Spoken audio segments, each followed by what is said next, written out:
And good morning.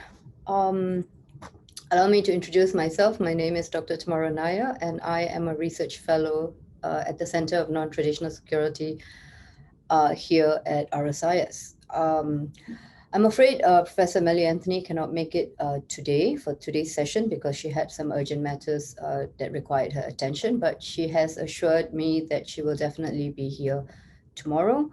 And with that said, it leaves me with the pleasure of welcoming everyone to this morning's session, which is the second day of the 5th annual NTS-Asia Consortium conference and our second panel session on cybersecurity and transnational crime.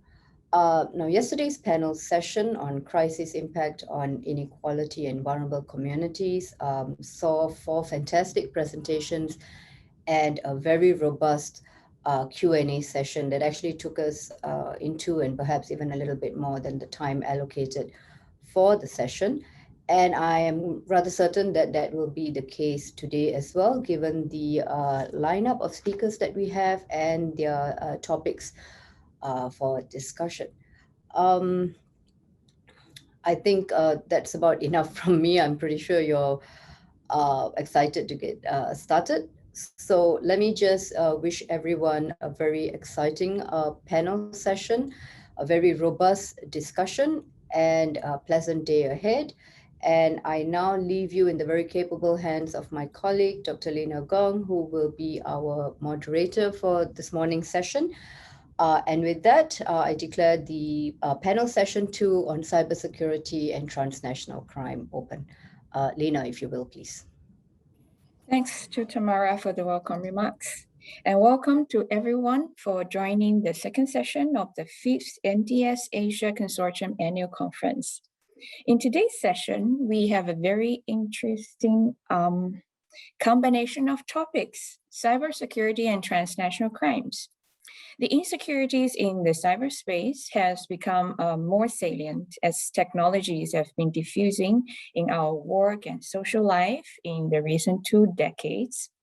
During the pandemic, we have seen technologies and the cyberspace play even greater roles in our societies. And the threat posed by transnational crimes has a much longer history. So there are 2 main reasons that we put them together in the same session. First, both issues are transnational in nature, as many other NTS challenges are. And second, they are interrelated. Cyberspace has been used for transnational criminal activities, including trafficking in persons and drug trade, as we will be covering in the presentations. And in this panel, we have 4 excellent speakers to share their insights on the 2 NTS issues from the perspectives of East Asia and South Asia. Our first speaker is Dr. Zhou Zhanggui.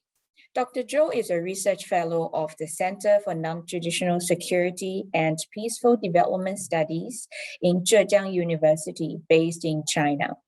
His research interests include transboundary water conflicts, energy security, climate change, overseas interest protection, and digital security. Dr. Zhou holds many titles. He has been a consultant of the UN on renewable energy. He is an advisor to the Chinese government at the central and provincial level on various security issues. Is the executive director of a digital and non-traditional security research institute under Zhejiang Association of Science, Security, Technology, and Protection, and also the founding director of the Overseas Safety and Security International Collaboration Mechanism. Dr. Zhou will speak about digital security governance today. Our second speaker is Ms. Nimi Taluka Jayatilaka. Ms. Jayatilaka is the new program officer of the Regional Center for Strategic Studies based in Sri Lanka. She holds a bachelor degree in English language studies and a master in South Asian studies. She worked at the Center for Human Security Studies in India in 2018. He will focus on the role of social media in influencing social harmony in plural societies such as Sri Lanka. And the third speaker today is Dr. Liao Danzi. Dr. Liao is an associate professor at Zhejiang University of Finance and Economics, and she is also a researcher at the Center for Non-Traditional Security and Peace Development in Zhejiang University and a special researcher at Zhejiang Digital Security Research Institute. She has published a number of journal articles and books on NTS studies in China, as well as cybersecurity. Dr. Liao will share with us her insights on how digitalization shapes NTS governance. Our last speaker is Ms. Shavini Da Silva. Mr. Silva is the Regional Liaison Officer at GPPAC South Asia and Program Officer at RCSS. She holds a bachelor degree and a master degree in international relations. She has extensive experience as a practitioner and researcher on NTS issues in Sri Lanka. So without further ado, I would like to hand the floor to Dr. Zhou to start his presentation. Dr. Zhou, please. So thank you very much, Lina. And also best wishes for this important annual conference. And today, my topic is about the digital security governance innovation, the multi-stakeholders participation, and generational conflict coordination, because the digital security is quite important nowadays. And the city where I based is Hangzhou. Hangzhou is also called a new digital city in China, where the Alibaba is headquartered. So I would like to show just some, I think, basic or superficial ideas I'm thinking. And today, my topic is divided into three parts. So next slide. Next one.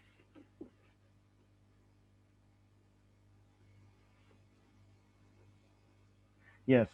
The first one is the new security challenges in the digital era. And the second, modernization transformation of risk emergency and security governance capacity, which I would like to show you a little bit the information about what happened in China, our mechanism and our regulation for the emergency and risk control in China. And the third one is the multi-stakeholders participation and the coordination of the intergenerational conflicts. Okay, next slide. And next one. Yeah, for the new security challenges in this digital era, with the wave of globalization, industrialization, and urbanization, digital security becomes one of the most risky areas. So in the future, there are more uncertainties. There is no doubt that the 21st century will witness the full coming of the digital age. So development and security are like two sides of a coin. New development and progress inevitably bring new security challenges. New security challenges become more complicated under support of digital and the need to deal with the new wisdom and innovative ideas. Next, please.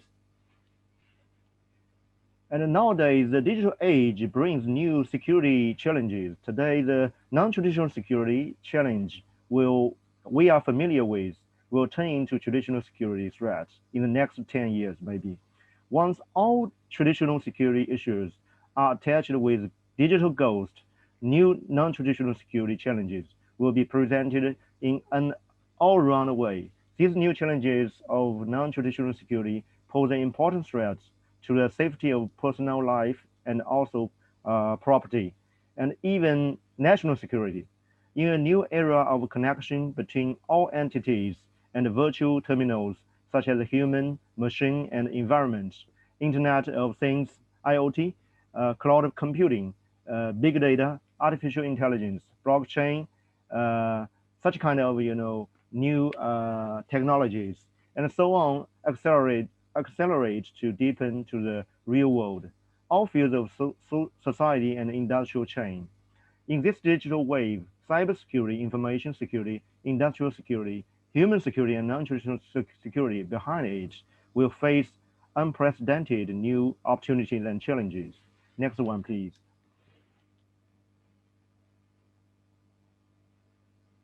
Yeah, so capacity of security will become the key basic ability related to social stability and economic stability. With the development of industrial internet and in the future, all walks of life will run on the digital grid of new infrastructure construction. If one link is attacked, it is possible to have vicious chain reaction in the upstream and downstream industrial chain and production and consumption processes. AI technology, which is expected to be highly expected, can also produce great destructive power in the hands of hackers. In the 5G era, people's life will be further interconnected and virtualized. More key data and privacy information will be transferred through complex terminals, and the risk of the data disclosure and privacy protection is higher. Remote office, distance education, telemedicine bring convenience and rapid efficiency to human beings, and also bring new security threats. As ADI Shafir, the professor at one of the Institute of Israel, said, such risks are mainly due to the essential differences in the way the human brain and the computer operate. But humans are still unable to fully understand or solve the problems. Okay, next one. Now, with the COVID-19 since the beginning of 2020 has once again challenged the current human governance and global governance capacities. Countries have long been used to the traditional emergency treatment. Human beings have gradually improved the ability to cope with disasters and crises in the lessons of blood and life. Even USA, which has been the world's #1 superpower, has not yet found mature in the epidemic treatment. The the construction of modern emergency system in China started in 2003, which was forced by SARS. After the Wenchuan earthquake and the Tianjin port explosion in April 2018, the State Council of China launched a new round of institutional reform and integrated the foundation functions of 11 ministries and commissions and established the Ministry of Emergency Management, marking the formation of the basic framework of the legal system and the mechanism of grand emergency. Next one. So in the concept of the correlation between risk and emergency, risk is uncertainty in the future. So everywhere where there are human activities, there is risks.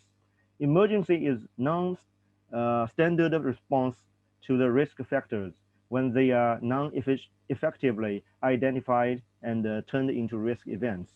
This kind of event has been defined as emergency by law in China.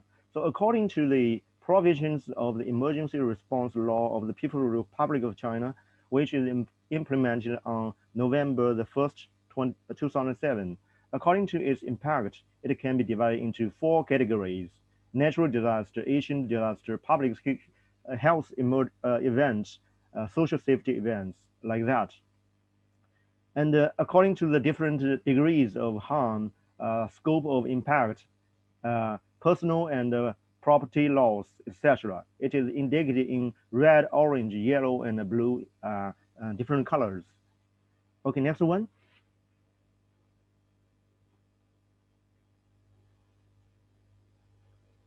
So therefore, risk management is not only a scientific analysis, identification, evaluation, decision-making, response, but also a value judgment problem based on the development of concepts.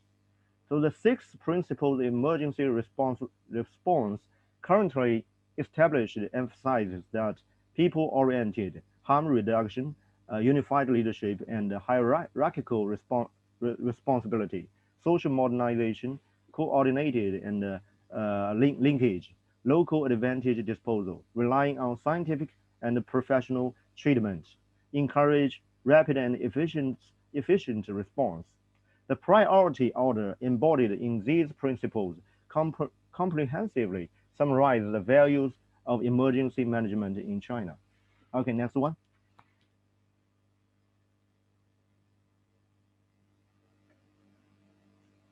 Okay, next one. I would like to share with you the multi-stakeholder participation and coordination of the intergenerational conflicts in the digital era. So since 19th century committee of the CPC, China emphasized to promote the modernization of national governance system and the governance capacity.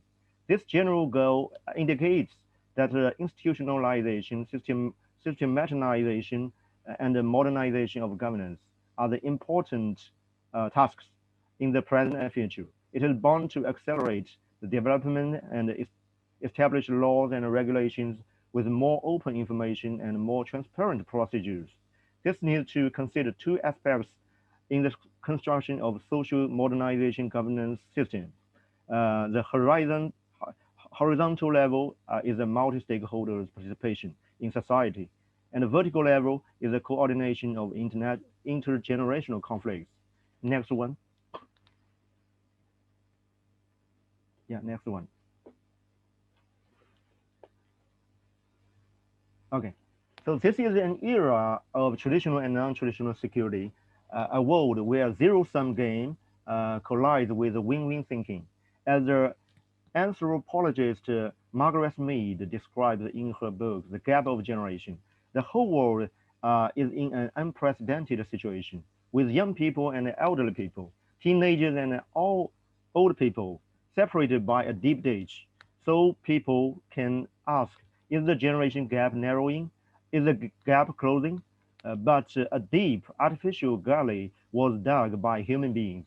It invented a technology to separate the people who grew up earlier from those who grew up later. Such a ditch or gap would not be closed or narrowed.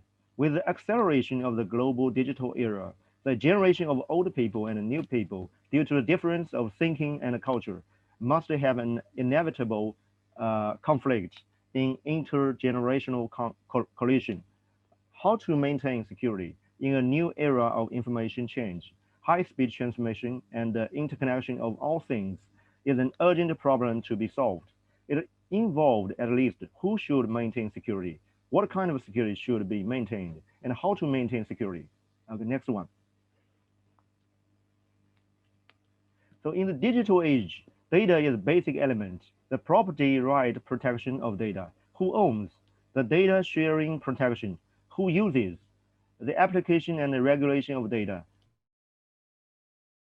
How to use? And other new problems need to be clarified. The security governance in the digital era involves not only the interdisciplinary integration of disciplines, but also the cross-domain cooperation of multi-departments and actors. The more inclusive benefits, more transparent procedures, more open access are the basic concepts in the new digital governance. But it is more sensitive to the security-related private protection and secret-related processing.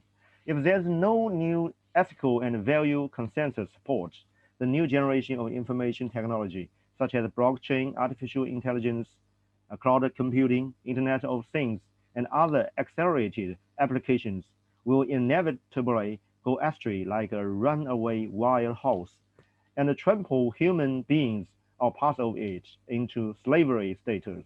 In the era of digitalization, when the new value appeared in governance in this era, some people will be exploited, enslaved, and unsecured. Okay, next one.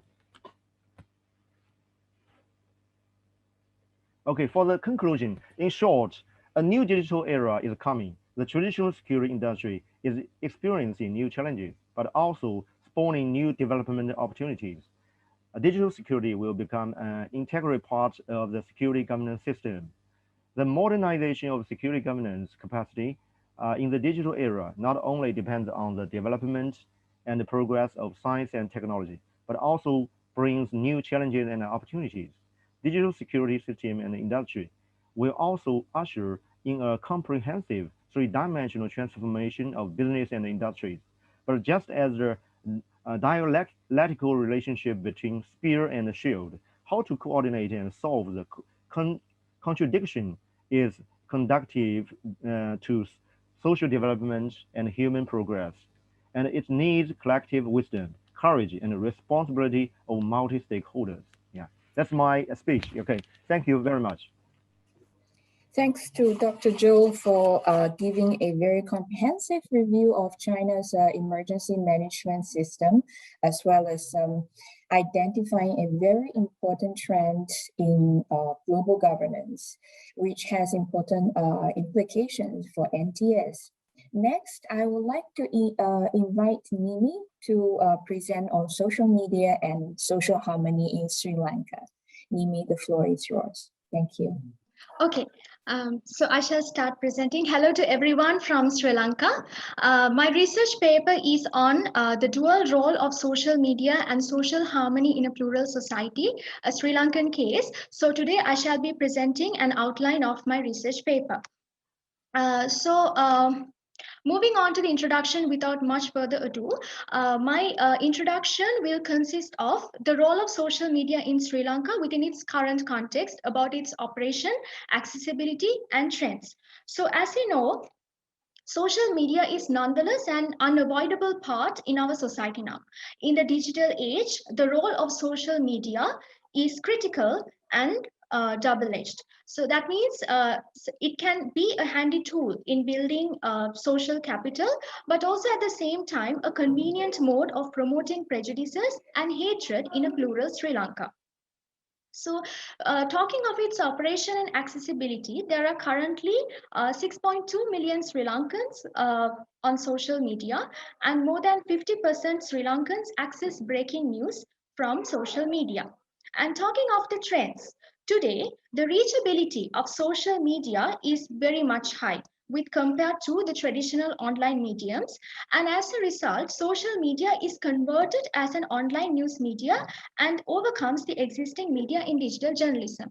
So if you look back to 2009, or when Facebook, Instagram, Twitter, they were introduced to the country, Facebook was basically meant for connecting with people, and Twitter, yes, we used to follow celebrities, and Instagram for posting photos. But today it has come to a level where we meet influencers from Instagram and we share messages from WhatsApp. So lots of we access news, breaking news through social media apps. So then talking of the context of Sri Lanka is a plural society. Despite the size of the country, we comprise of a multi-ethnic, multi-religious and multi-linguistic community. So as a whole, in South Asia, or whether it be Sri Lanka, we always say unity in diversity. But then there are also complications that come up with this diversity. So this is where social media has today become an addition to the already existing forces, or else the complications that trigger misunderstanding and ultimately violence among social groups. So this is what I shall be talking in my presentation. And then before moving on to the major part of my presentation, I would like to clarify a few definitions, which is misinformation, disinformation, and hate speech, because I want to state that particularly I shall be talking of the spread of misinformation, which is false information that is spread regardless of the intent to mislead. But disinformation means false information as about a country's military strength or plans, government or intelligence agency in a hostile act of tactical political subversion. And it is also used for deliberately misleading or biased information, manipulated narrative of facts, and propaganda. So I believe that misinformation would be the proper word to use right now, because social media is a common platform for everyone. Yes, there should be a right for information, freedom of speech, but then when it is but sometimes it can be spread regardless of the intent. Sometimes it can be intentional as well. So So therefore, we can go with the word misinformation. Then with hate speech, it shall be understood as covering all forms of expression which spread, incite, promote, or justify racial hatred, xenophobia, anti-Semitism, or other forms of hatred based on intolerance, including intolerance expressed by aggressive nationalism and ethnocentrism, which is particularly had been happening in Sri Lanka since the past few years, discrimination and hostility against minorities, migrants, and people of immigrant origin. So moving on to the research objectives, the main objective of my research is to explore the discourse of social media campaigns that attempt to manipulate public opinion in Sri Lanka. Because all of a sudden, when we access different social media apps, whether it be Facebook or Twitter or whatever it is, all of a sudden we see trends of different campaigns, and they start people start sharing them. As I said, intentionally or unintentionally, and it reaches out to a lot of people. So what is this discourse? How do they reach people, and how people attempt to manipulate this public opinion through a simple post or a video? And then the next intention is to identify the motivations behind the spread of misinformation. That is the psychology of fake news. So like how the way these campaigns work and how they actually convince people. Because before, this is something that even the traditional forms of media could not do, but social media easily does it. So how do they do it? And the best part of the research will be an analysis of the causes, the outcomes, and the many implications that have been left behind until today by taking into view different cases in the country. So these cases, I shall be taking into account 3 cases in post-war Sri Lanka that have evolved, or rather influenced to enlarge the already existing issues by various radicalized actors in social media.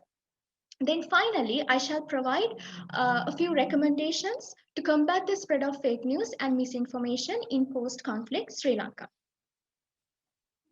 So what would be the significance of this research? Yes, there are lots of research being conducted on the spread of misinformation, be disinformation, or even fake news. But this research is particularly important because for the past few years, after the war, individuals or else group of individuals, they have used social media to incite emotional responses and distract social harmony. Now, we should consider this as a grave concern which needs to be addressed, because it has posed a very serious threat to the fragile ethnic and religious harmony in post-war Sri Lanka. As we know, the wars in Sri Lanka, it began due to these kinds of issues, due to ethnic issues, linguistic issues. So when we are trying to overcome from such a post-war situation, once again, what would happen to the country when these kinds of problems occur? So the findings of this study, they will contribute greatly by offering insights on the impact of fake news and other forms of misinformation, including fake images and videos, and how people use the internet to spread rumors and misinformation. Now, why do the findings of this study? These kinds of findings would be important because social media is used by people from different levels of different age categories. So some people, they might hold on to whatever the information that they come across. Some people, they might think wisely, they might filter what needs to be taken and what needs not be taken. So how to reach this whole kind of an audience? Therefore, this study will develop certain strategies to overcome the risk of the spread of misinformation in social media. Then, particularly, I need to mention the scope of the research. As I mentioned earlier, this study particularly focuses on 3 major events that took place in post-war Sri Lanka, which paved the way for anti-Muslim campaigns in social media, because different types of rumors are being spread in social media, but they are on different issues. But this is particularly on the kind of anti-Muslim campaigns that had been happening in the country. So the cases that I will be talking of is the rise rise of the Bodubala Sena, the Easter attacks, and the COVID-19 pandemic situation in the country, which I'll be talking later on in this presentation. So the research is limited to the exploration and analysis of social media in influencing the upsurge of Islamophobia and anti-Muslim campaigns. So that is the scope of the research. So moving on to the arguments, my arguments will begin with the tracing of the disruption of social harmony through social media campaigns. So first of all, I shall begin with the rise of the Bodubala Sena. Now, Bodubala Sena is considered or else identified to be one of a Buddhist extremist movements that occurred in post-war Sri Lanka soon after the war, and how they received active support from individuals or groups in social media. Now, it is very evident that the social media played a major destructive role in spreading misleading information based on conspiracy theories to alter the mindset of the Sri Lankan majority and to spur communal violence. So social media apps such as WhatsApp and Facebook, they were utilized by the conspirators to upsurge violent behavior among the two communities. So all sorts of bizarre rumors. This was actually one of the major incidents that occurred with regards to the spread of misinformation in social media in the country. All sorts of bizarre rumors began to spread online and influence especially the ideology of young adults. As we know, young adults, they have more access to social media, and how they got involved into these kinds of cyber hate. And all these rumors, they were based on the belief that the Sinhalese would lose their majority status in Sri Lanka, and all sorts of conspiracy theories, as I mentioned earlier. So this was what happened, and ultimately it led to a lot of different uprisings in the country, but of course they were suppressed, and a major action taken by the government was to block social media apps because all sorts of rumors started spreading. Then, yes, another major event that occurred in 2019, something that was really unexpected, was the Easter attacks, a huge destruction that occurred in the country after the war. Now, this was clearly due to radicalized extremism in the country, and yeah, it occurred due to Islamic radicalization, but then it had its own consequences.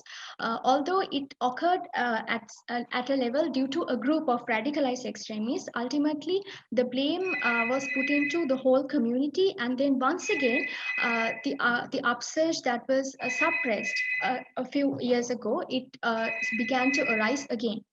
So this was another event.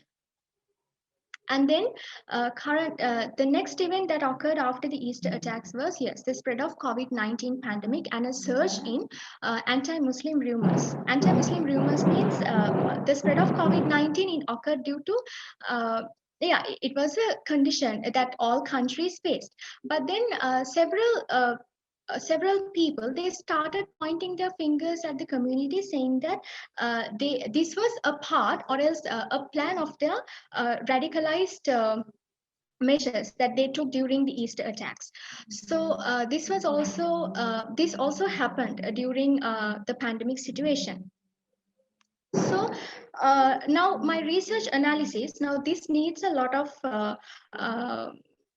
time and space, because my research analysis will contain of the causes. Causes means I shall be particularly focusing on the motivations and the psychology of fake news, which is very important, because what is actually the motivation of people? Do they really want to instigate violence against minorities, or else what is the psychology of this? Because what is the benefit that these people expect from such issues, from the arising of such issues? So this would be a major part of the analysis, and then I shall move on to the outcomes, which needs further research, and then of course the several implications left behind by anti-Muslim campaigns in social media. For example, for example, we can take into account the wearing of the burqa, because most of the people they were against this, as women cannot be identified, and this was used during the Easter attacks, and people were suspicious. But then ultimately, the implications, they were held on the women, because on one hand, they culturally they were adopted to a certain way of a dress code, and all of a sudden, due to pressure from the society, they were asked to remove it. So what would be the condition of the women at such an instance? So these are the kinds of implications that I shall be talking of in the research. Then, how do we confront cyber these how do we confront these types of issues? So mainly what I'm doing with my research is also monitoring and research. Yes, we need to do a lot of monitoring and research, because it's really difficult to find the root of this. It's difficult to find the root causes, because all of a sudden posts start to be shared, and people all of a sudden they discuss about these things, and people embrace these kinds of misinformation. So people can have hotlines and complaint forms when there are suspicious events happening in social media, because it's really difficult to control such a huge platform. And to work with ISPs and the law is really necessary to be enforced in such instances. And of course, people need education, training, and awareness raising. Now, social media, the use of social media is considered as some kind of a leisurely thing. But then I think even for these kinds of things, people need to be educated on how to use it wisely, and for awareness raising on what to take and what not to. And of course, there are lots of victims which are being victimized, so they need support and company building. And of course, public campaigns. When hate campaigns go into the public, we also need counter public campaigns, and of course, international and regional initiatives. So my recommendations, moving on to the final part, that is, we need to see diversity is a strength and never a threat.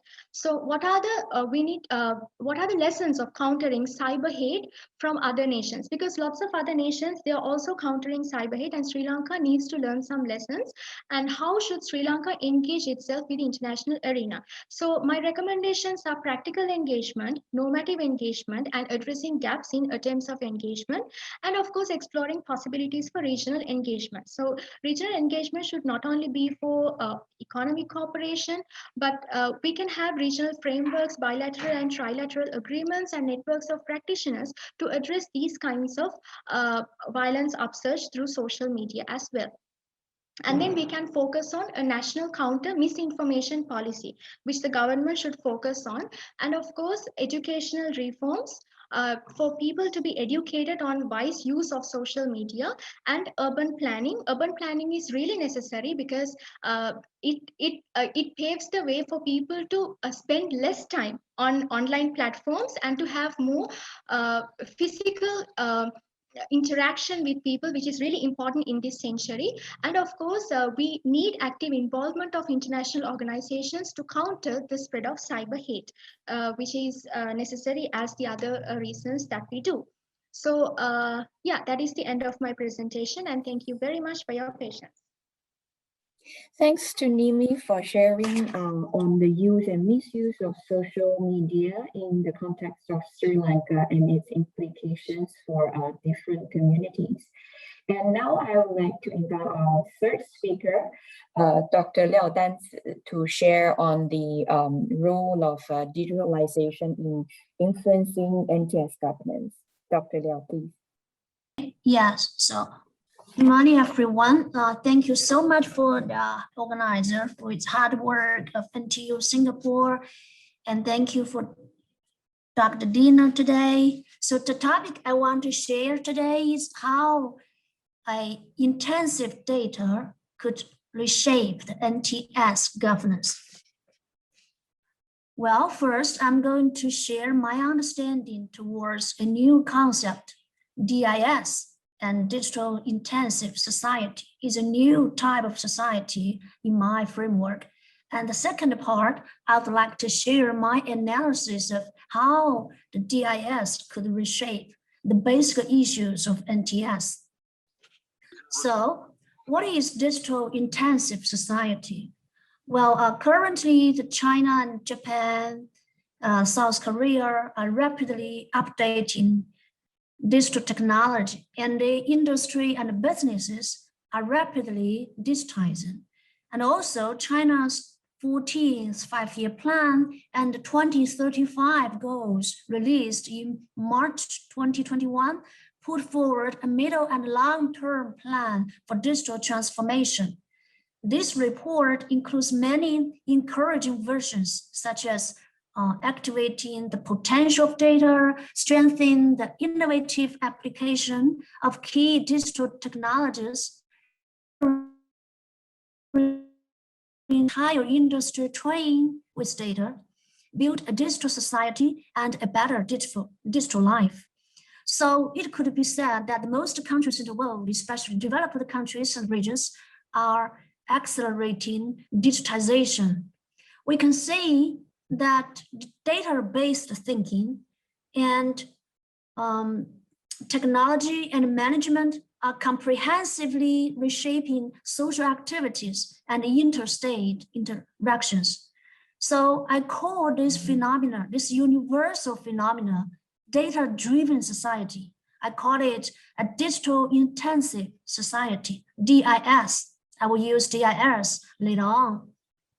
So the main features of DIS is data is a necessary and basic production tool and element. Digital technology activates application scenarios. The Internet of Things, algorithms determine computing power, rules, processes, and its results, and machine learning. So how does DIS reshape the issues of NTS? As we know, the basic issues of NTS include whose security, who causes insecurity, who and how to guarantee security. And when we conduct studies of NTS, what should be the epistemology and methodology? So how does DIS affect all those key issues of NTS? First, DIS has largely changed the question of who is safe, who is vulnerable. For example, the vulnerable groups identified in the past are usually related to the shortage of material resources, poor living conditions, lower education, underdeveloped economy. But now on the DIS, the conditions that define fragility also include the inability to obtain information or the inability to obtain sufficient information. In the process of rapid digitization in China, for example, the gaps between getting data in remote areas, poor, insufficient education, and the number of elderly people is expanding. For example, the district divide between China's urban and the rural areas is still very large. Here's the data for you. As of June 2020, the number of Chinese rural and urban internet users is 285 million and 654 million. The latter is more than twice the former. In addition, the internet penetration rate and the e-commerce software and hardware in rural areas are also far, far behind the cities. So my conclusion is that the more harder you get data, the greater the vulnerability. And this gap can be more obvious in African countries and between African countries and the rest of the world. This has been explained by Dr. Zhou Zhanggui. For another example, the commonly debated question of people and state, who should be the priority reference object, has been blurred to a large extent because both people and the state are equally vulnerable to information risks.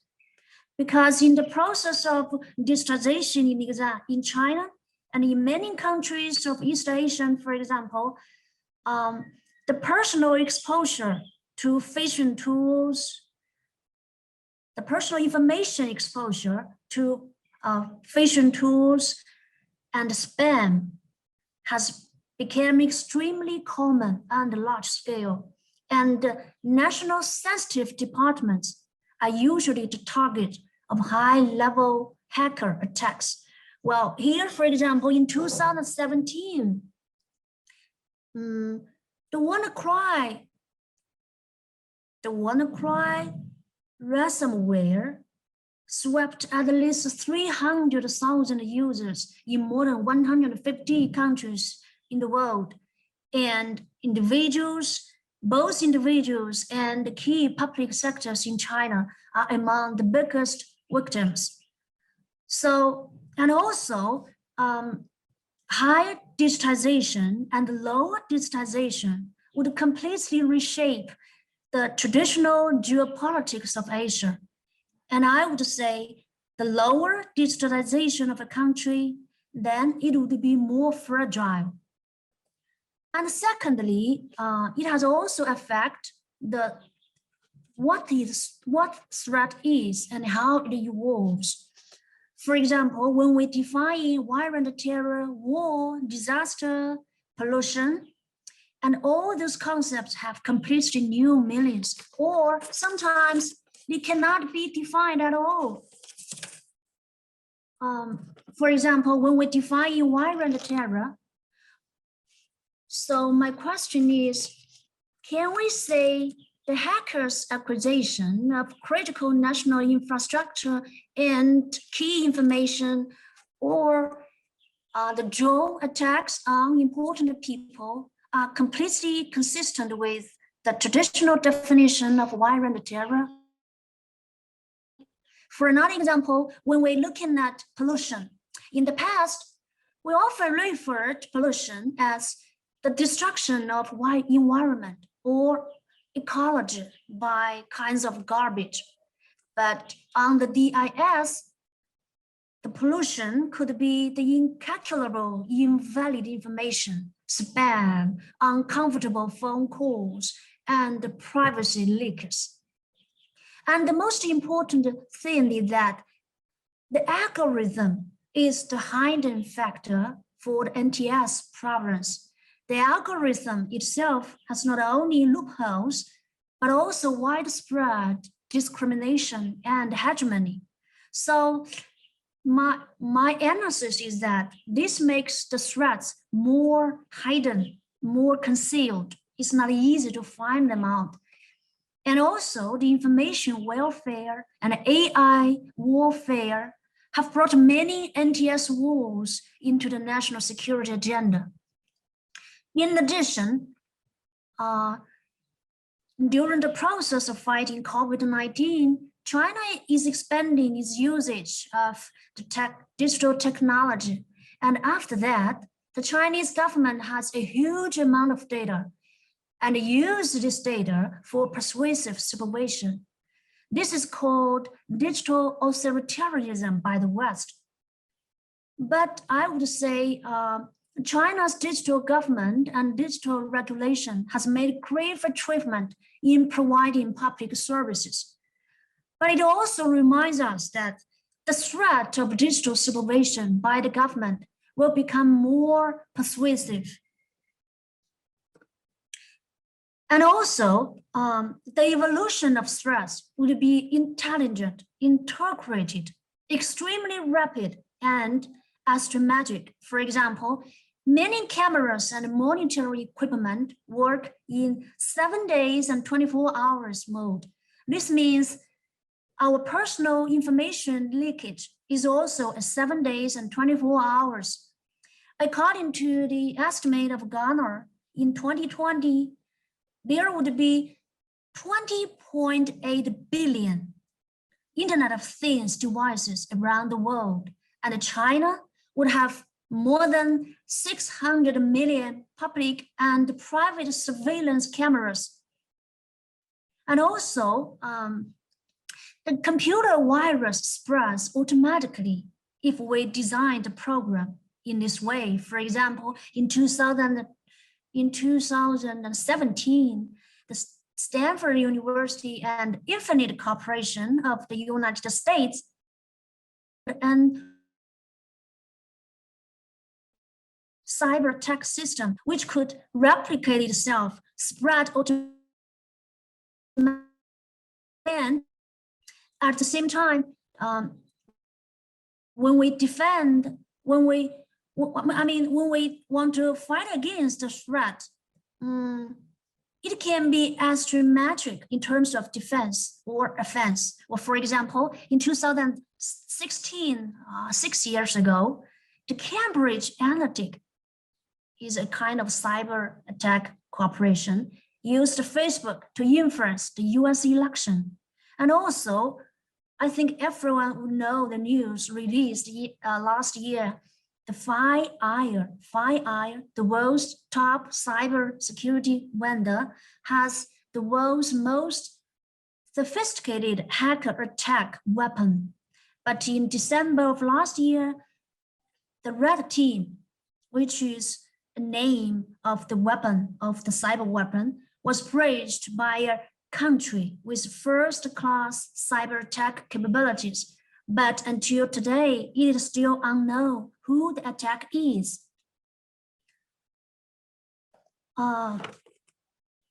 So thirdly, I would say because of that, our NTS governance needs to be fully upgraded.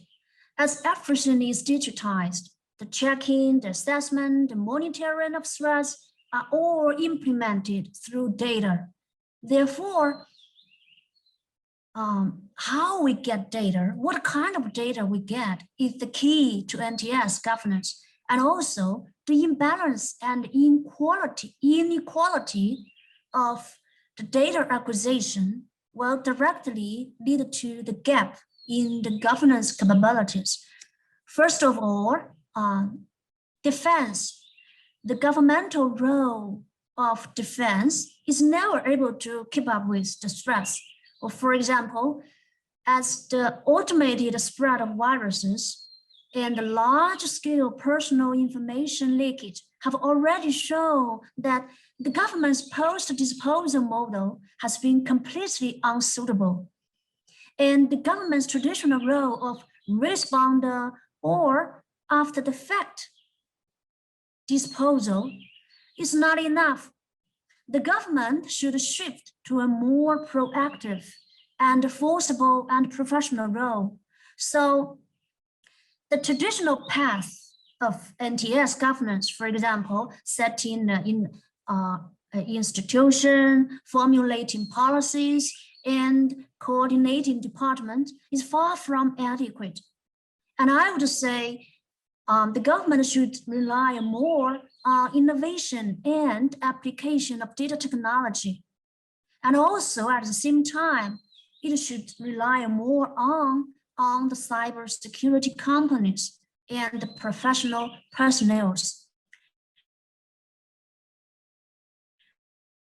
Also, I would say when we deal with algorithms, such as in AI and intelligent welfare, which has recently developed by the US government, we would say the whole human community should self-regulate and comply with international ethics and strengthen international cooperation.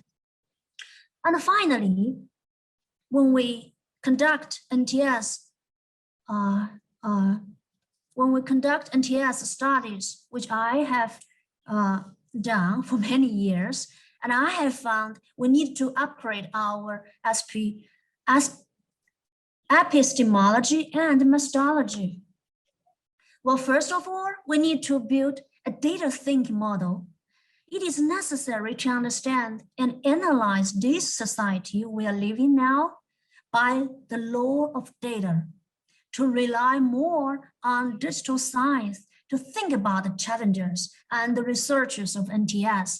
For example, it's more necessary to check and analyze data-related risks and vulnerabilities, and to pay more attention to the rules and regulations in the digital process.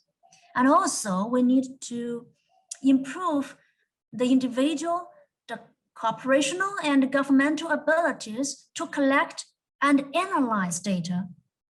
And also, for the government, and I mean for every stakeholders, we need to establish a scientific decision-making which is based on digital technology. And also finally, more cooperation should be established between government, corporations, and NGOs. So here's my basic researches of recent days. Thank you for listening, and I welcome any comments and discussions. Thank you.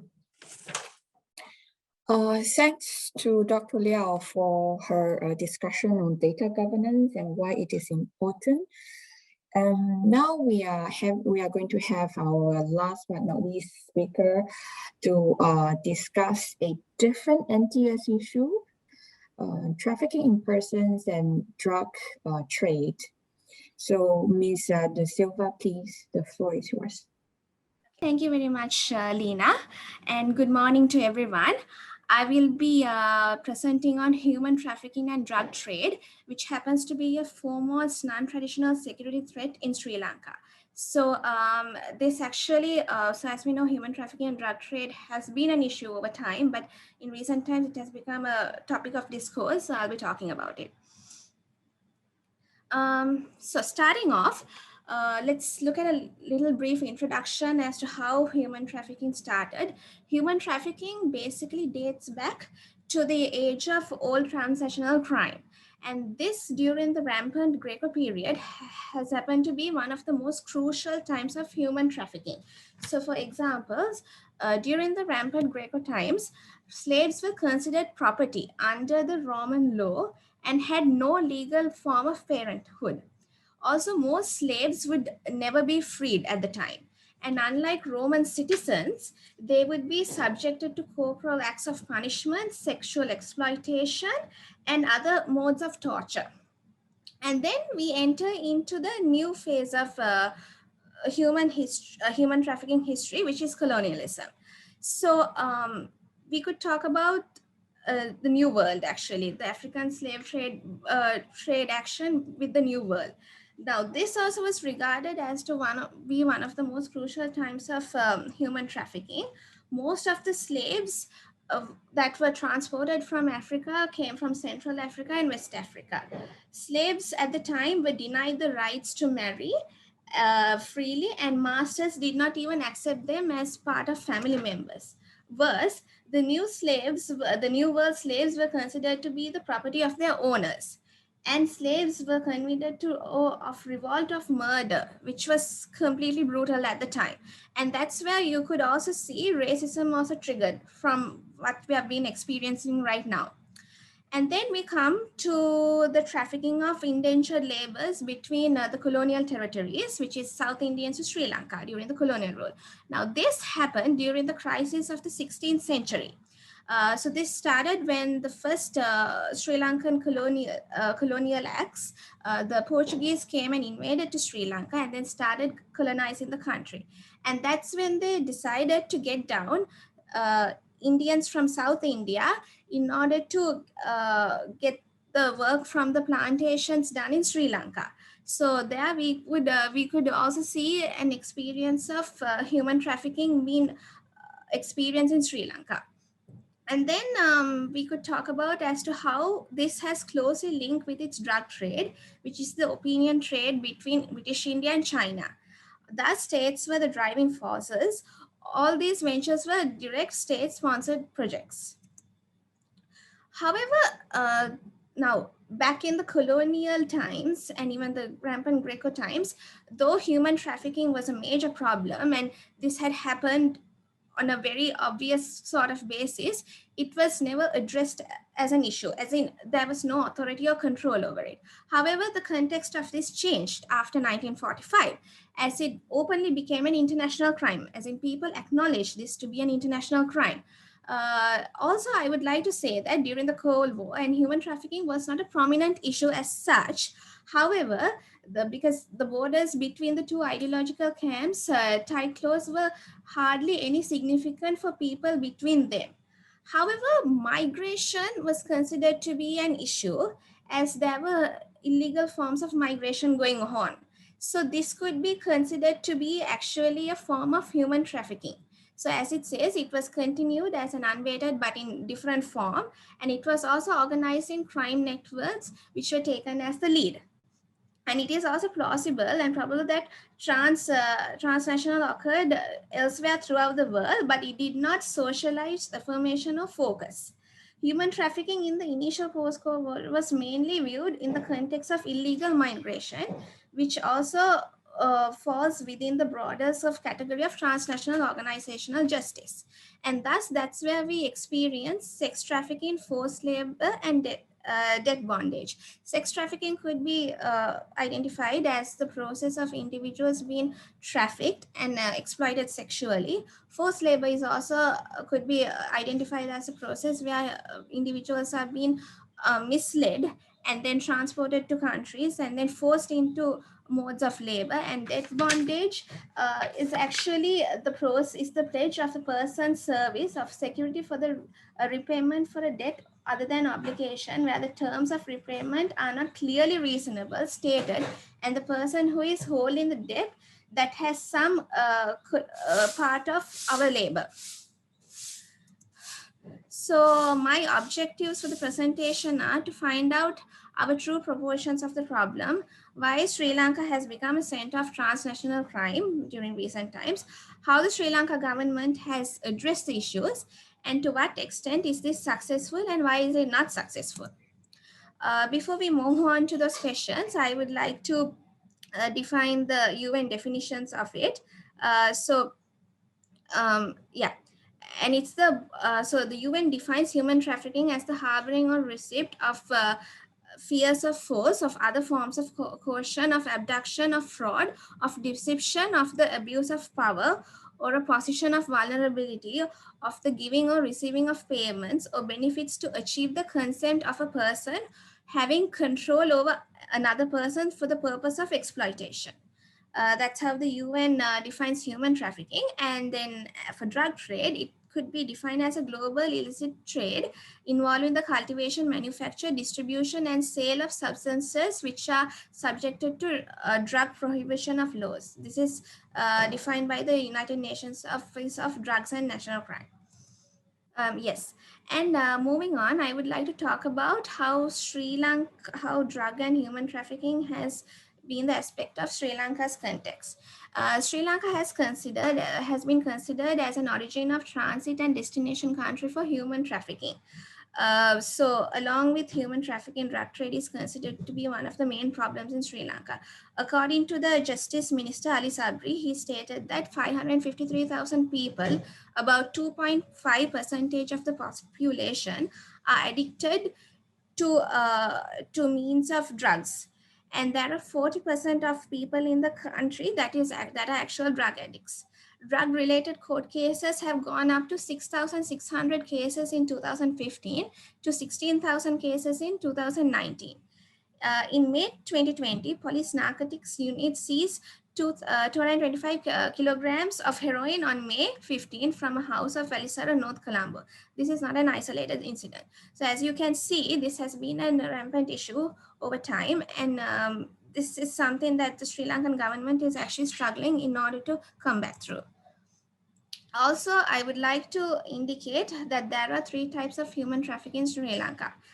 For example, the first one is tricking Sri Lankan women and transporting them to Middle Eastern and Europe for forced labor.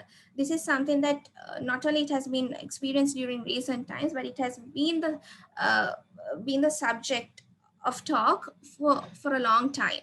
And then there is the trafficking of girls from other countries to Sri Lanka for commercial sex. And then you get trafficking of people, Sri Lankan and other nationals, on a hazardous event to other destinations. This is mainly where people are being misled into being told that they are being transported to countries for better, for like better achievements or like better opportunities. However, they are being misled and transported to other countries. But not all, but some undocumented migration cooperation epitomized the sophisticated end of criminal operations. And in March 2021, Sri Lanka Navy has detected 24 illegal migrations in the Kuliyapita while they were preparing to board fishing vessels in an attempt to illegally migrate to Canada. I would also like to highlight as to how Sri Lanka happens to be a main hub for drug trafficking and human trafficking. Because as you all know, Sri Lanka is a place at the epicenter of the Indian Ocean. And it also happens to be an island, which makes it convenient for other countries to transport their human trafficking acts and drug dealing acts to the center of the country, which in turn generates to serious episodes of crime, which happens to be a major problem in Sri Lanka. Now, as I mentioned before, this map shows you as to how Sri Lanka happens to be one of the main hubs and how other countries take it for granted in order to conduct their human trafficking activities and drug trade activities. Also, when talking about the implications, as mentioned before, the phenomenal increase in busting human trafficking attempts and unremitting discovery of large haul of drugs point to the fact that Sri Lanka has become a transshipment hub for human trafficking and drug trade in the Indian Ocean. As I mentioned before, Sri Lanka has become a transshipment hub for human trafficking and drug trade in the Indian Ocean, which we can see that we are actually experiencing large episodes of problems right now. The strategic location of this country is the prime cause of this situation. And as crime networks behind these clandestine operations are interlinked, the threats are often interlinked. So that's why you can see as to how drug trade and human trafficking is interlinked in Sri Lanka. However, we did experience, actually during recent COVID times, we did experience decreased amounts of human trafficking being shipped to Sri Lanka, but we did experience uprising amounts of drug trade being conducted to Sri Lanka, and how the issue has been addressed. So in the post-war context, they have become the top priority by the present president and as well as the former president. Yes, in recent times, the former president and present president have taken strict measures in control in addressing this issue. For example, the Sri Lanka Policy Framework, the National Policy of Drug Abuse of 2005, was the amendment, actually the framework was amended in 2016. So which leading to Sri Lanka has two main criminal laws relating to trafficking: the Convention on Preventing and Combating Trafficking in Women and Children for Prostitution, and the Penal Code, the Amendment Act of number 16 of 2006. The central government agency, the National Dangerous Drugs Control Board, NDDCB, established in 1984 with wide-ranging powers, coordinate the activities of relevant agencies, craft treatment, rehabilitation, and education programs, and coordinate with regional and international organizations involving in drug control activities. So you can see these are some of the frameworks that have been improved over the years and even implemented during recent times.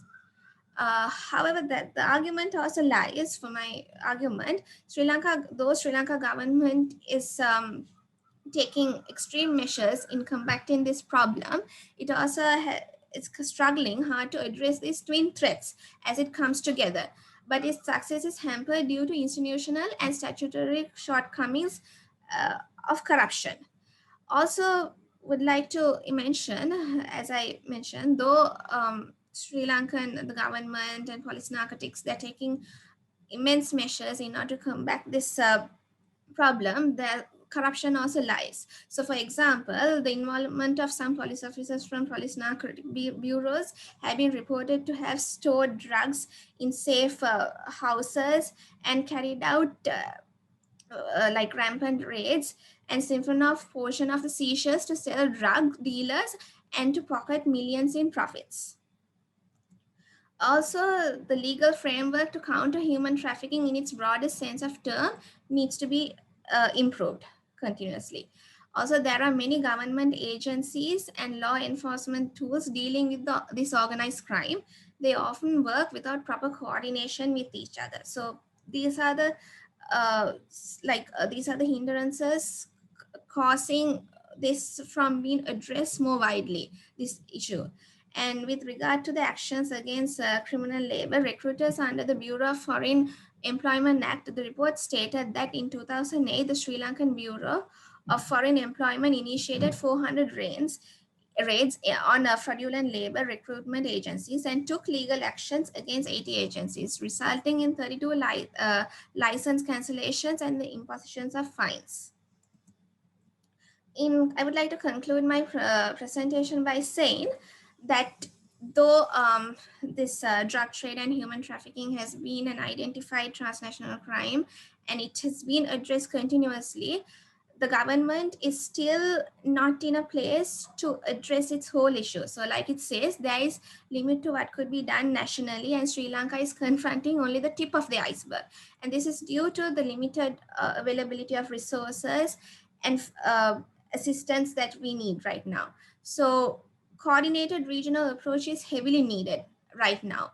And also, these challenges constitute to a key strategic concern in the Indian Ocean for some time to come. A collective approach that combines national, regional, and global involvement and collaboration is the need of the day right now. So with that, I would like to end my presentation. Thank you very much.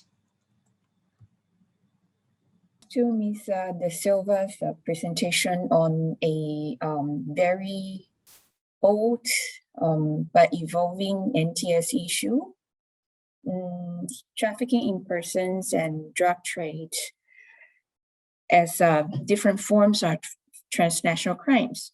So before opening the floor to the questions, I would like to take the opportunity of being the moderator to pose the first round of question to our speakers.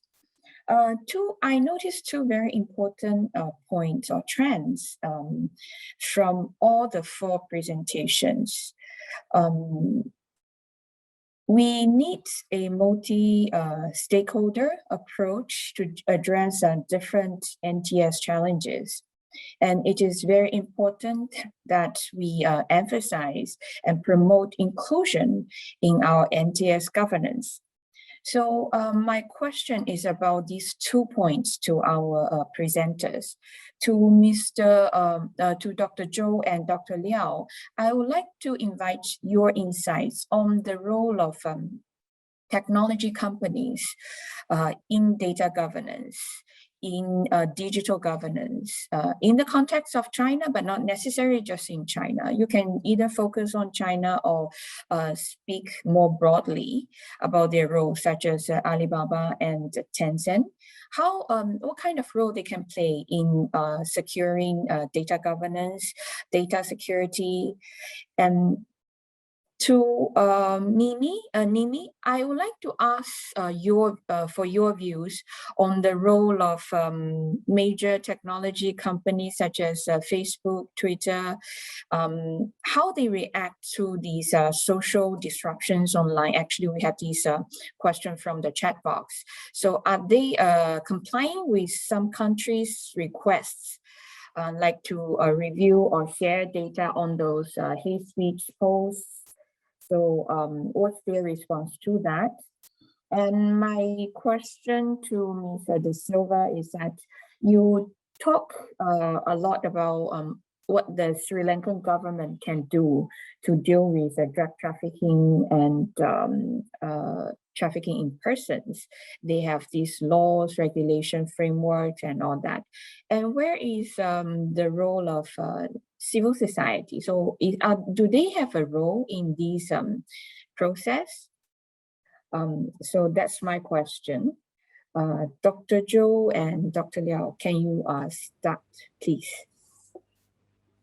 Okay, thank you for your question.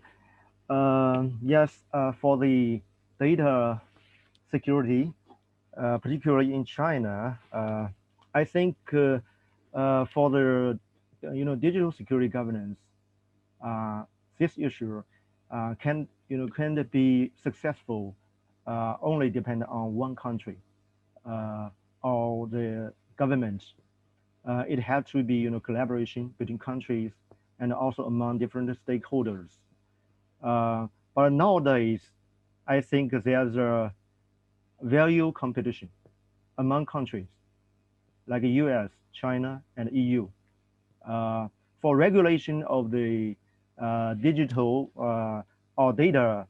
Um, there are mainly three in general, or three ways in general. The first one, like US, which encouraging the freedom of the data sharing.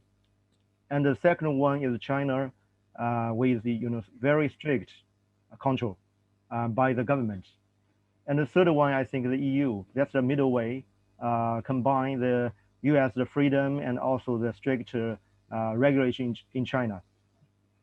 So nowadays, like in Hangzhou, we also is the headquarters of the surveillance industry, security surveillance industry, based in Hangzhou, like Hikvision and Dahua, which are top two of their production and consumption in the world.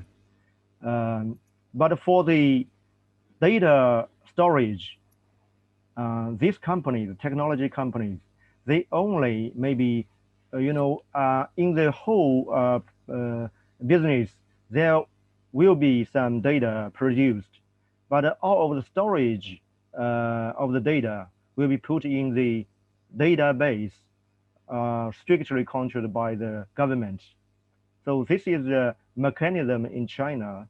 Of course, in collaboration, the technological companies, they will share their technologies and also the talents. Um, in the government department in China, I think for the regulation and all the monitoring system, the talents or the technical experts usually are in the companies. But for the government departments, they are short of such kind of knowledge and the techniques to control of the data. So there's also such kind of security risks in the future. So I think we also in a transition or transformation stage. I think it depends on how to collaborate between the different stakeholders, the government, the companies, enterprises, and also the civil society organizations. Yeah, that's my answer. Thank you. Thanks. Okay, so it's my turn now. Yes, please. Thank you, Dr. Lina. Well, I would like to supplement several details to Dr. Zhou. As you have mentioned in your question, you mentioned Alibaba, and I'm also very interested in this case. Well, the advantages of China during the digital transformation is that China has a vast number of data and very convenient application scenarios. This cannot be compared by the Western countries. So I have several cases for you and for all the listeners today. The first one is the health code we used in the process of fighting against the COVID-19. As I remember, it take only 24 hours for the health code. And after it was invented, it was used by Hangzhou city within 2 days, and to the whole Zhejiang province within 3 days, and to the whole country, a whole country with 1.3 billion population within 7 days. And when we examine the case of health code, we need to know that if the COVID-19 happened 5 years ago, the health code cannot come along, because the one fundamental key for the health code application is that there are 5 levels of data infrastructure of different governments. This is the first case. And the second case is that the AI robot, also and by many other including Tencent and other operations. House code and AI robot played a very important role in helping Chinese government in fighting against COVID-19. And I would also to say several years ago, Hangzhou is the first city of the whole China to set up a new organization that is the Bureau of Data. That means there is a specialized government organization responsible for collecting and analyzing using this data for the whole city, for the whole people. And I would also encourage everyone today to pay a little attention to the city brain of Alibaba. It is so powerful. It is so, so effective in the governmental decision making that we say that such a tech corporation can have a big impact on the public affairs. Thank you. Thanks to Dr. Liao's response. I think your answer also responds to Margaret's question on concrete examples of the use of big data in addressing specific NTS challenges. So the health path, health code, is used during COVID-19 response in China. And now I would like to give the floor to Nini.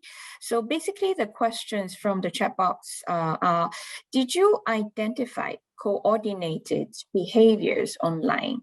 So how are the internet service provider companies such as Facebook, Twitter, reacting these social disruptions online? I believe it refers to those hatred, posts containing hatred, hatred speech or misinformation, disinformation. And are these companies complying with requests from national governments, maybe to censor them, to remove them, to block them? So who reports to these companies? So please, Nimi, the floor is yours. Yes, thank you. Yeah, I've got lots of questions. So lots of questions. So I shall begin by answering this. Yeah, with regards to this question, I would like to say that the ISP companies, when the problems occurred in Sri Lanka, what we have, like the users in Sri Lanka, we have the privacy settings given by these ISP companies. Other than that, we have no other need. So it was the government who decided that when there was an upsurge in violent activities going on and the spread of misinformation was uncontrollable, they decided that they should go for a block in all social media apps, and it was they who did it along with the ISP companies with by requesting them. So other than that, we cannot directly request the ISP companies to block any sort of the spread of misinformation, as far as I know. So it was the government who had their take in it. Yeah.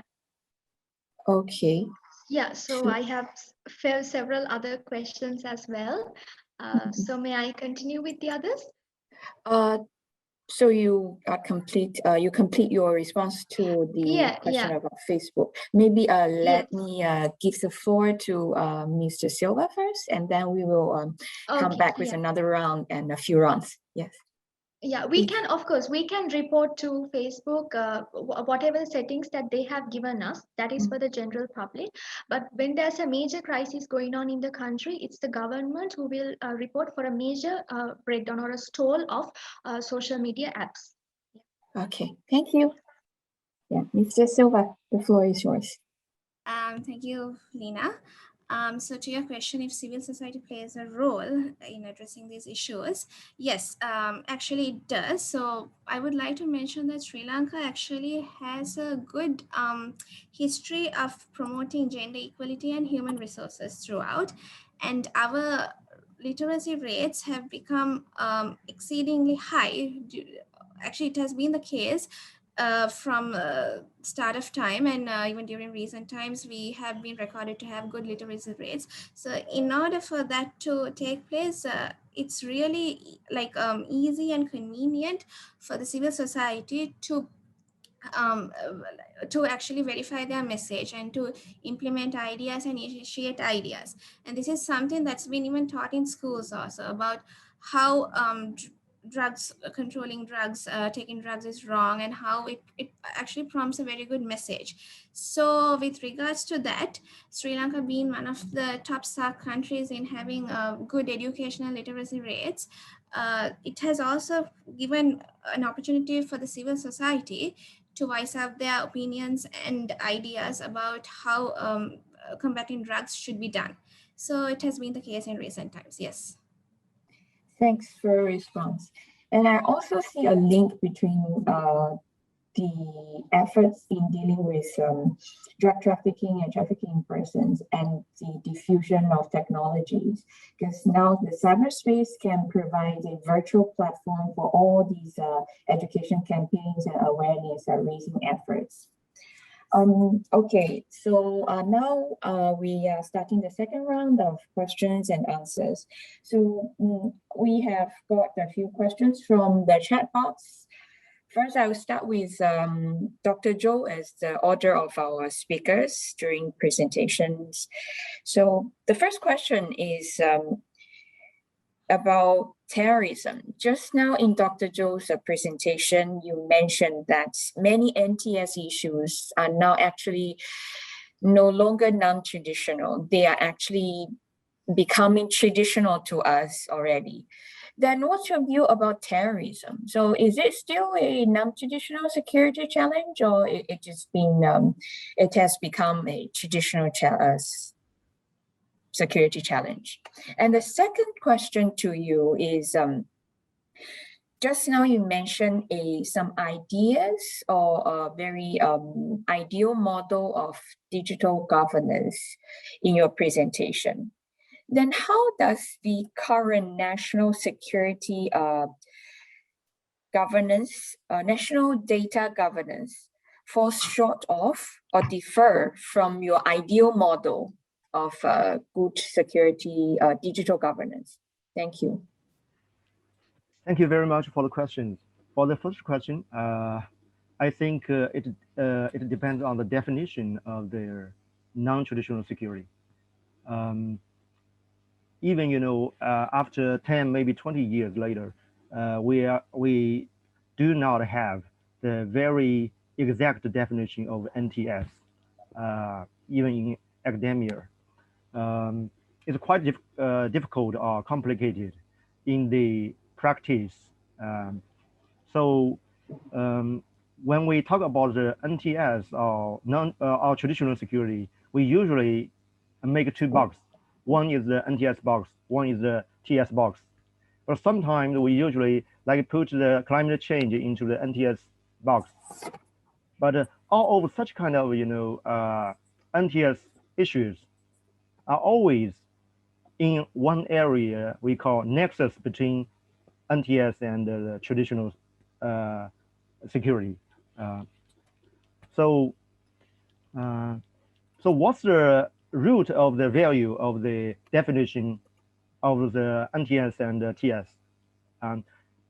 So in the digital age, everything changing so quickly, and all of the technologies and the response methods are all changing. So such kind of things, dealing with the NTS is also changing a lot. But NTS, in my understanding, the big difference between NTS and TS is the value behind that. In my understanding, NTS much more human being oriented. But for the traditional security, is much more state government oriented. So according to the different value behind of the NTS and the TS, I think terrorism are still a nexus area between traditional and non-traditional nowadays, because the state, the government is quite caring about the terrorism. But nowadays, the terrorism is quite correlated with the human beings, everybody, everyone in the world. Uh, Even nowadays, the spreading of such kind of thinkings of the extremism through the internet. So many people could be influenced by such kind of extremist thinking or thoughts. And that's for the first question. And the second question, I think there's a lot of shortage by the national security government's system nowadays. The first one, as I said, there will be not successful if there's no successful collaboration between countries, because the big gap nowadays is the trust deficit. U.S. don't believe China. China don't trust the U.S. And EU also, trust maybe not so fully trust China. Such kind of gap, how to bridge or change such kind of trust deficit. That's what we should to uh, negotiate or collaborate. But that's really a big problem, and it takes time. And the second is the technologies. Technologies is, I think, as I said, two sides of one coin. With the development, there must be new security risks. So there's development of the digital technology. There must be new security risks. Sometimes for the government, even from the civil society, we have to respond for such kind of new security problems in the digital era. And how could we cover or overcome the such kind of shortages? I think we need coordination uh, to bridge the differences of the interests of different stakeholders among the countries, among the different stakeholders in society of one country. Yes, that's my response. Thank you. Thank you for your response. Nimi, can you please respond to the following questions? One, how can we regulate or oversee the use of power by these law enforcement teams to avoid misuse of power? And second, the question is about whether the government takes actions against individuals who are spreading harmful posts, and how does the public respond to such actions of the government in Sri Lanka? And the fourth question is about misinformation and its impact on the transitional justice process in Sri Lanka after the civil war. So, Nimi, please. Yes. So yeah. Now to begin with, as we know, which question shall I begin with? Yeah. So with regards to the three cases that I was speaking of, the government, they have asked if they were blocking social media governments to crack down on individuals to disseminate hate speech. The government, they did not particularly track down the people when all these cases were happening. They actually could not track down particularly this individual was behind this, but overall what they did was they completely shut down the use of social media applications in the country. And then the people, they were not really happy with what the government did, and of course they wanted to access social media apps to know what was going on. So what they did was they used several other apps such as VPN, where they could log in without the identification of the user. So these were the processes that were happening. And then the other question, to the peace processes, there was a question on the peace processes in Sri Lanka, to what extent misinformation through social media contributed to the stalling or delay of transitional justice. So for this question, what I can say is, it was back in 2009 that the Sri Lankan government defeated terrorism in the country.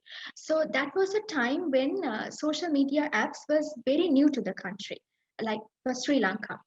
During those days, people were very much familiar with the traditional forms of uh, news media, such as television or maybe the newspapers.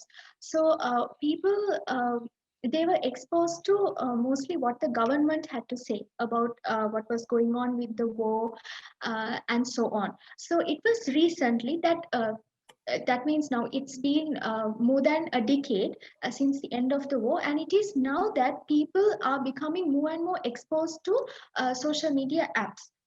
So that is why lots of misinformation is being spread now. So even before that, even before the war, this could have happened. But then by that time, people were very new to all these utilization of apps. So that is the thing. And they have asked if there was any historical revisionism propagated through Yes. social media concerning the past armed conflict. So what I can say is, like after a decade of the past armed conflict, there were actually lots of things going on in the country. Yes, true. We still have problems in as a post-conflict country, but then even there. For everything, for every question that have been asked, I must say that there are two binaries. That is like, okay, let's talk about the war in post-war Sri Lanka. Like every time this the anniversary date of the winning of the war comes, then the majority they will actually celebrate it, and then there will be another set. That would not rather celebrate, because we know there were problems. Although we cannot say that it was a particularly positive piece that we achieved as a when we won the war.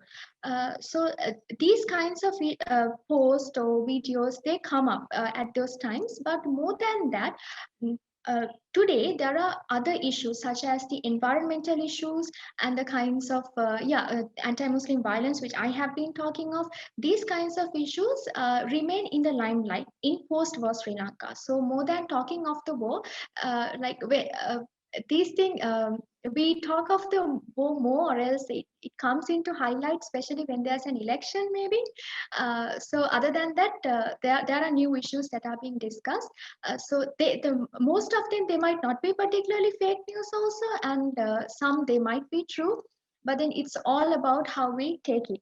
And then there was another question on how yeah, what the last question, I think. I'm sorry, I Shall forgot. we? Did I answer all the questions? Yes, There were too you many. have I just got answered confused. the questions I posted. So Yeah. I'll move to our next speaker, and then we'll come back to the Yes, next round sure. of questions. Yeah, there is one question for Dr. Liao and Dr. Zhou.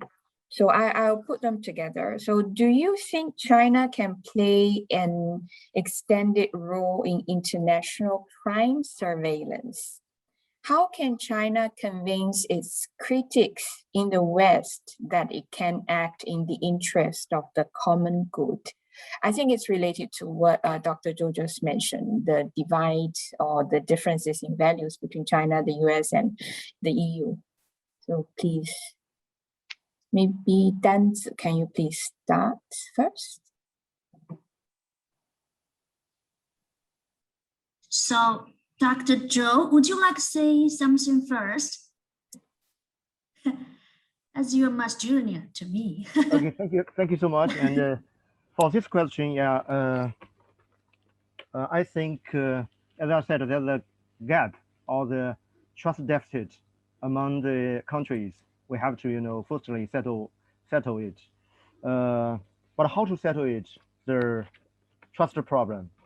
As a relationship between human beings, we must to really understand, or fully understand one guy in the context of this guy. So for a country to understand another country, I think nowadays there's a bigger, problem is the different nations, do they have really the interest or patience to understand another one? That's the first step. If U.S. would like to lead the world, U.S. also would like to, hear different voices from all over the world. And for China, it's also very important, even necessary for China to understand the different thoughts from all of the world, the rest of the world. So that's, I think, quite important to be collaborating. But unfortunately, up to now, China and the US are still in a very, I think, a battle like that, trade battle or technological battle. That's a problem. It's very sad. I think it takes time, maybe several rounds of negotiations. Like, I would like just to add that, like terrorism, not climate change, I think will be one of few areas that we can in collaboration with each other, because it's the common goals. We have the common consensus. But nowadays, like climate change, as President Biden or his representative on climate change, Kerry, said, this topic they listed as one of the top national security issues. One of four, the top security areas. So in such kind of things, I think also there's a competition. There are sometimes, collaboration each other. Thank you. Okay, I would like to share 2 points. The first one is that in terms of an expanded role, I would say I definitely agree with this idea. The reason for that is that nowadays China and the rest of the world, especially China and the EU, China and the US,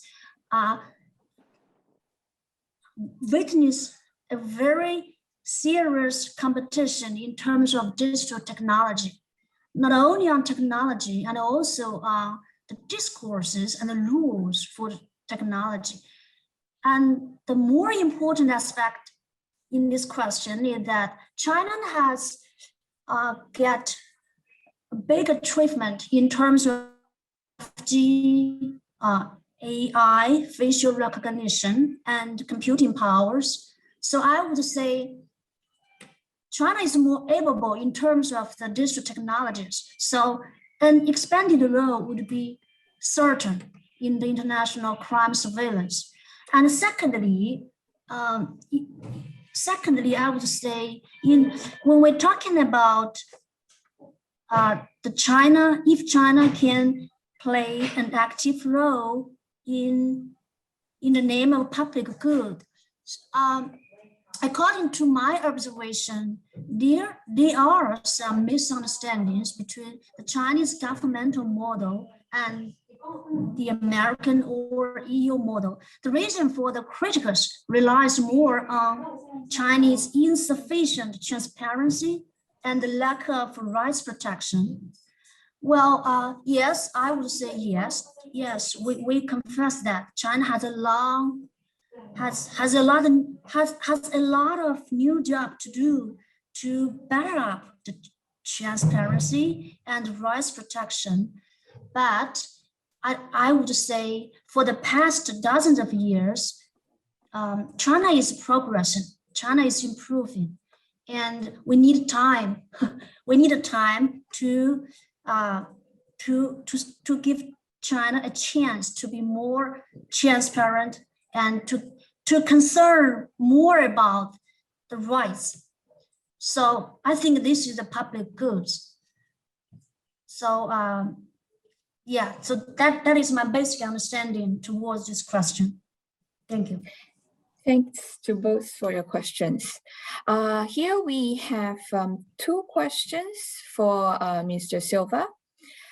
What is your assessment on the prosecution and conviction rate in relation to trafficking syndicates and perpetrators in Sri Lanka, including complex officials.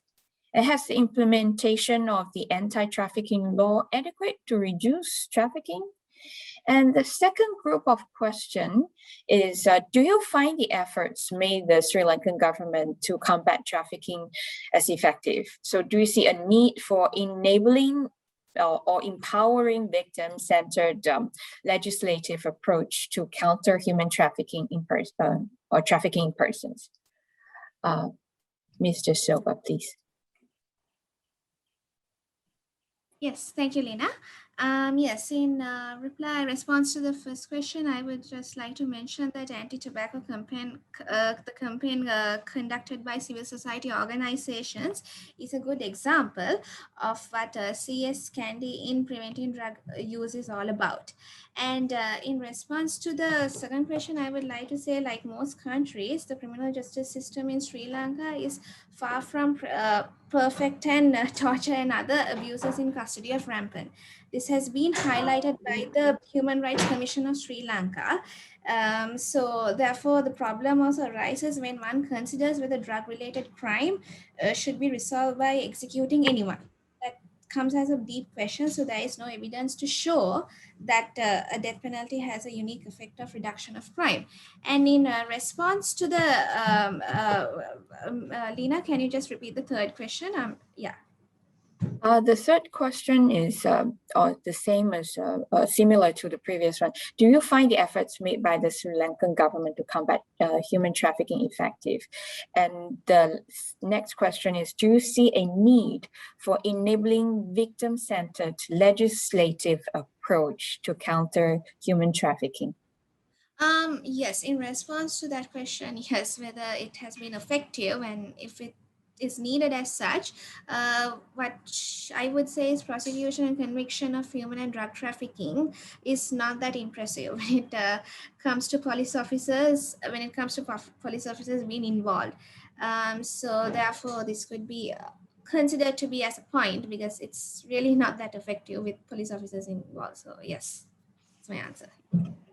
Okay, thanks for your reply. And the next question is for Nini. Yes. One second, I'm looking for the questions now. So what's your take on the new law on fake news proposed by the government right after the Easter attack? And the second one is, how do you see the impact of social media shutdown after the attack?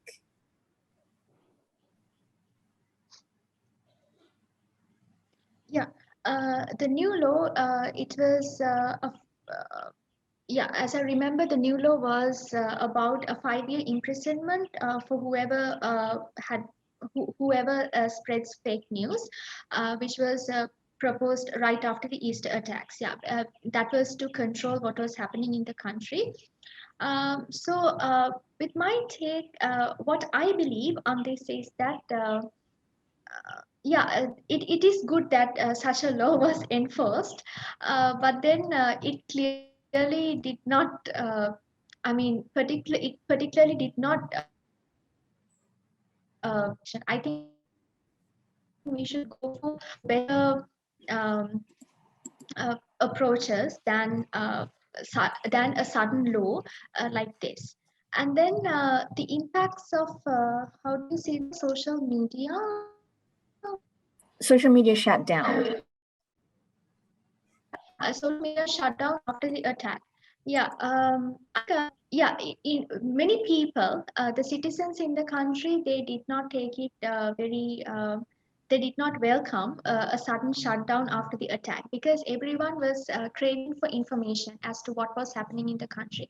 But then it went out of control because when all of a sudden there was an attack, it was just a decade after the end of the war, and everything was peaceful in the country. Tourism was booming.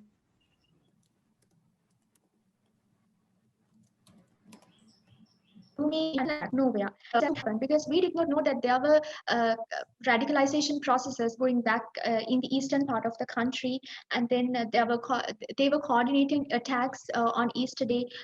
People did not know, but of course. There are after the attacks, there were instances where it was discovered that people, or else the government, they knew that these kinds of hate speeches were going on in especially the eastern part of the country, but they had not really paid attention to it. So whatever it is, the majority of the people, they did not know what was going to happen, and all of a sudden they were alarmed as to what happened.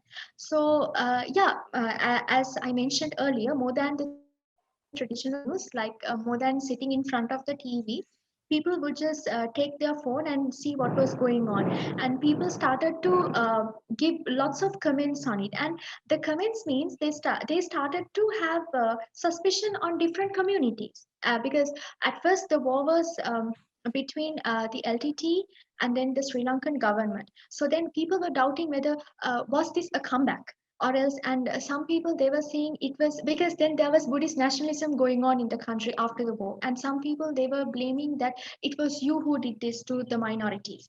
And then different kinds of rumors, and it only aggravated the problem. So that was why the country, the previous government, I don't know if such a thing happened what the current government would do, but the previous government, they thought that they should go for a complete shutdown. And yeah, but people, they wanted access to social media, so as I told, they found alternative ways. And but for a temporary, there was temporary, there was a calming the situation. At that time it was a good decision to take for a shutdown. But then after that, after things were calming down, but of course it shows the authority of the government over the citizens as well. But somehow there was a positive impact also. So that was what I would say. And the new law, the new, I don't know how much impact the new law can have, but as I mentioned in the recommendations, I think we should go for more long-term um, solutions for these kinds of issues. Yeah. Thank you. The next question is for Dr. Liao. In your presentation, you mentioned that DIS has affected the way in which threats are viewed and defined. Then how can DIS then be used to amend or improve the solutions or pathways we need to deal with the new form of threats? Thank you. This is a very good and professional question. Honestly, I'm still thinking about this question. It's still under my research agenda. But now I would say at the list, there are 4 aspects of measures we can take to improve the governance. First is that the responders need to learn a data thinking model. That means we need to know the rules of data. We live every minute, every hour, we produce, we consume, and the data automatically come along. This is the rules. And also, there's a connection between data. So, many NTS threats comes from this data and the connections between data or the use of data. So we need to learn how data comes along and how data evolves. This is a data thinking model. And the second is that in the past, the government would respond to NTS threats. That is always an after the fact model. But I would say here now is far from enough, as many data-related threats or risks would happen before we even know that. So the government, any responders, including individuals, should shift to a more proactive, foreseeable role. in terms of data. And thirdly, I have an understanding that because this essence of the data-related risks, the responders need to rely more on the digital tech company or cybersecurity company. And the fourth, and then finally, I would say, during this process, here is a dilemma that the government is expanding its role. For example, in many digitizing countries, those governments are expanding its role in getting personal data, business data, and then play a more persuasive surveillance role. So here's the dilemma: is that how to balance the expanding role for government and, the self-regulation of the government. So I have no answer for this question yet. So I would welcome more discussions for that. Thank you. Thank you for your reply. And the next question is for all panelists. Please feel free to respond if you have any insights or reflections on that. But please keep your reply short, because we are approaching the end of the session today. But before that, I would like to request all the presenters and participants to stay after we end the question and answers. We would like to invite everyone to turn on your video, and we will take a photo of all of us together. So the next question. The next question is for everyone. This is from Dr. Salil in Singapore. Digital security governance seen through the lens of non-traditional security is growing bigger and more disruptive. So it's both an enabler and disruptor in different ways. Given the intangibility in the digital space, so the cyberspace is virtual, so would it, if we create ambience of trust, so can we, so maybe I reframe this question. So is better trust a solution to this new governance era? And how can we build better trust among different stakeholders, different states, different actors within a society? How can we build trust? Yeah, thanks. Maybe I would like to add one point. Thanks. The answer is yes, but not perfect. Creating the ambience of the trust is just the beginning or the first step for settle the problems. I think there are a lot or many things to do to settle the security in the digital era. Like before, share the benefits. How do we share the costs? That's one point. Cost and benefits sharing. We have to, design. And the second point is international and national level joint execution mechanism or institutions or governmental departments or international departments. How do we establish such kind of mechanism? The third one is in climate change, we have one vision that is different but a common responsibility. How could we, for the response to the digital security, we also have such kind of vision? We have to negotiate. That's it. Thanks. Mimi, please. Yes. Looking at this question, and what digital security governance, if we see it through the lens of traditional security, yes, it is growing bigger and disruptive. So the problem is, it is really good if we can create an ambience of and sustainably a solution for new governance. But then how do we do that? It is good if we can do. but it's really important to create for this new governance era in the new digital age. But then that question remains. But yeah, so Okay.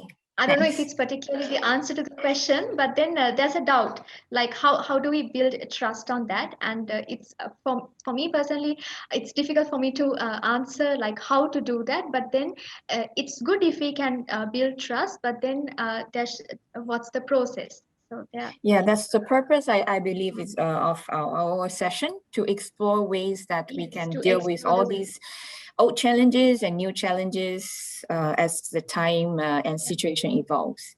So Dan, please, if you have any further thoughts about this. Okay. So we are seeing more questions, but I am afraid we don't have time to respond all these all. So after this session, we can address them to the speakers separately. So now may I? Okay. I would just like to mention science is Please. double. Yeah, science is pretty much double-edged, and it is true to digital technology too. And like Nimi mentioned, there is no exactly, you can't come up with a solution as to how trust could be built upon.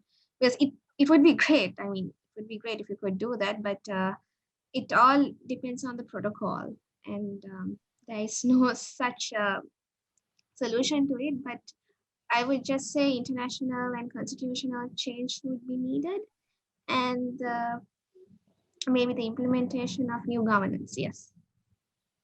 Thanks, Mr. Silva, for your response. Thanks to everyone for participating in this very interesting and timely discussion. Now I declare the conclusion of session 2. We will see you again tomorrow. Thanks.